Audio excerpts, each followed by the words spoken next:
ಕರ್ನಾಟಕದಲ್ಲಿ ಕನ್ನಡ ಚಿತ್ರರಂಗದ ಜೊತೆಗೆ ತುಳು ಚಿತ್ರರಂಗವು ತನ್ನ ಕೊಡುಗೆಯನ್ನು ನೀಡ್ತಾ ಬಂದಿದೆ. ಅದೆಷ್ಟೋ ತುಳು ಚಿತ್ರಗಳು ಬಾಕ್ಸ್ ಆಫೀಸ್ ಅನ್ನು ಧೂಳಿಪಟ ಮಾಡಿ ರಾಜ್ಯದ ಬೊಕ್ಕಸಕ್ಕೆ ಆದಾಯವನ್ನು ನೀಡಿದೆ. ಆದರೆ ಈ ರಾಜ್ಯ ಸರ್ಕಾರ ಮಾತ್ರ ತುಳು ಚಿತ್ರರಂಗಕ್ಕೆ ಮಲತಾಯಿ ಧೋರಣೆಯನ್ನು ಮಾಡ್ತಾ ಇದೆ. ಅದು ಏನ್ ಗೊತ್ತಾ? ಈ ಸುದ್ದಿಯನ್ನು ಪ್ರತಿ ತುಳು ಚಿತ್ರ ಪ್ರೇಮಿಗಳು ನೋಡಲೇಬೇಕು. ಹಾಗೆ ಕನ್ನಡ ಚಿತ್ರರಂಗವು ಸರ್ಕಾರದ ಈ ನಡೆಯ ಬಗ್ಗೆ ಖಂಡಿಸಲೇಬೇಕು.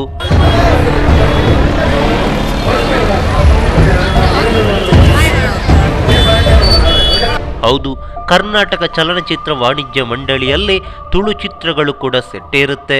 ಚಿತ್ರದ ಕಲೆಕ್ಷನ್ ತೆರಿಗೆಯಲ್ಲೂ ರಾಜ್ಯಕ್ಕೆ ಪಾಲಿದೆ. ಕನ್ನಡ ಸಿನಿಮಾಗಳು ರಾಜ್ಯದಲ್ಲಿ ಹೇಗೆ ನಿರ್ಮಾಣಗೊಂಡು ಬಿಡುಗಡೆಯಾಗುತ್ತೋ ಅದೇ ರೀತಿ ತುಳು ಸಿನಿಮಾನು ಅದೇ ಮಾರ್ಗದಲ್ಲಿ ಸಾಗ್ತಿದೆ.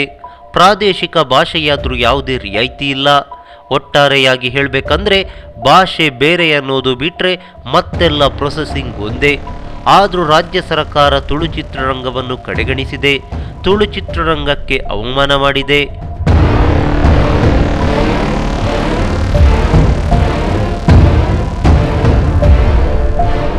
ಎಸ್, ಸಿನಿಮಾಗೆ ನೀಡುವ ಸಬ್ಸಿಡಿಯಲ್ಲಿ ರಾಜ್ಯ ಸರ್ಕಾರ ಮಲತಾಯಿ ಧೋರಣೆ ಮಾಡಿದೆ. 2017ರ ತನಕ ಕನ್ನಡ ತುಳು ಭಾಷಾ ಚಿತ್ರಗಳಿಗೆ ರಾಜ್ಯ ಸರ್ಕಾರ ಸಬ್ಸಿಡಿ ನೀಡಿತ್ತು.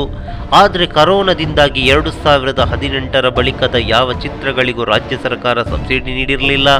ಆದರೆ ಒಂದಿಷ್ಟು ದಿನಗಳ ಹಿಂದೆ 2018ರ ಸಬ್ಸಿಡಿ ನೀಡಿದ ಚಿತ್ರಗಳ ಪಟ್ಟಿಯನ್ನು ಸರ್ಕಾರ ಪ್ರಕಟಿಸಿದೆ.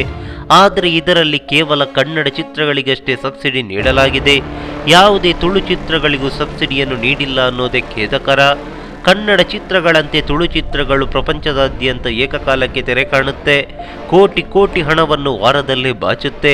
ಇದರಲ್ಲಿ ಒಂದಿಷ್ಟು ಶೇಕಡವಾರು ಮೊತ್ತವನ್ನು ಕನ್ನಡ ಚಿತ್ರಗಳಂತೆ ತುಳು ಚಿತ್ರಗಳು ಕೂಡ ರಾಜ್ಯ ಸರ್ಕಾರದ ಬೊಕ್ಕಸಕ್ಕೆ ನೀಡುತ್ತೆ. ಹೀಗಿದ್ರೂ ತುಳು ಚಿತ್ರಕ್ಕೆ ನೀಡಬೇಕಾದ ನ್ಯಾಯಯುತವಾದ ಸಬ್ಸಿಡಿಯನ್ನು ಏಕೆ ನೀಡಿಲ್ಲ ಅನ್ನೋದೇ ಬಹುದೊಡ್ಡ ಪ್ರಶ್ನೆ. ತುಳು ಚಿತ್ರಗಳಿಂದ ತೆರಿಗೆ ಹಣವನ್ನು ಪಡೆಯೋಕೆ ಆಗುತ್ತೆ, ಸಬ್ಸಿಡಿಯನ್ನು ಮಾತ್ರ ನೀಡೋಕೆ ಆಗಲ್ವಾ? ಹಾಗಾದರೆ ತುಳು ಚಿತ್ರಗಳಿಗೆ ತೆರಿಗೆ ಏಕೆ ಕಟ್ಟಬೇಕು? ತೆರಿಗೆ ಫ್ರೀ ಮಾಡಿ ಅಥವಾ ಸಂಪೂರ್ಣ ಹಣವನ್ನು ನಿರ್ಮಾಪಕರಿಗೆ ನೀಡಿ, ಅವರಾದರೂ ಹೆಚ್ಚು ಲಾಭ ಗಳಿಸಲಿ ಅನ್ನೋ ಮಾತುಗಳು ತುಳು ಚಿತ್ರ ಪ್ರೇಮಿಗಳಿಂದ ಕೇಳಿಬರ್ತಿದೆ. ಹಾಗೆ ಪ್ರಾದೇಶಿಕ ಭಾಷೆ ತುಳುವನ್ನು ಕಡೆಗಣಿಸಲಾಗ್ತಿದೆ.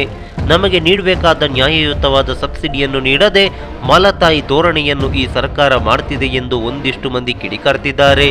ಅದೇನೇ ಇರಲಿ, ಒಂದೇ ರಾಜ್ಯದಲ್ಲಿ ಹಲವು ಭಾಷೆಗಳಿವೆ. ಎಲ್ಲರೂ ಒಂದಾಗಿ ಬದುಕ್ತಿದ್ದಾರೆ. ಎಲ್ಲ ಭಾಷಾ ಚಿತ್ರಗಳು ಕರ್ನಾಟಕದ ಹಿರಿಮೆಯನ್ನು ಸಾರ್ತಿದೆ. ಹೀಗಿರುವಾಗ ಕೇವಲ ಕನ್ನಡ ಚಿತ್ರಗಳಿಗೆ ಮಾತ್ರ ಸಬ್ಸಿಡಿ ನೀಡಿ ರಾಜ್ಯದ ಇತರ ಭಾಷೆಗಳನ್ನು ಕಡೆಗಣಿಸಿದ್ದು ಖಂಡನೀಯ.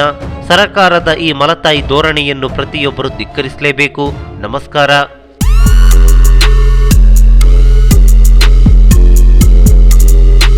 ಈ ಮಾಹಿತಿ ನಿಮಗೆ ಇಷ್ಟವಾಗಿದ್ದರೆ ಲೈಕ್ ಮಾಡಿ, ಶೇರ್ ಮಾಡಿ. ಹಾಗೆ ನಮ್ಮ ಕೋಸ್ಟಲ್ ಕನ್ನಡ ಯೂಟ್ಯೂಬ್ ಚಾನಲ್ಗೆ ಸಬ್ಸ್ಕ್ರೈಬ್ ಮಾಡಿ.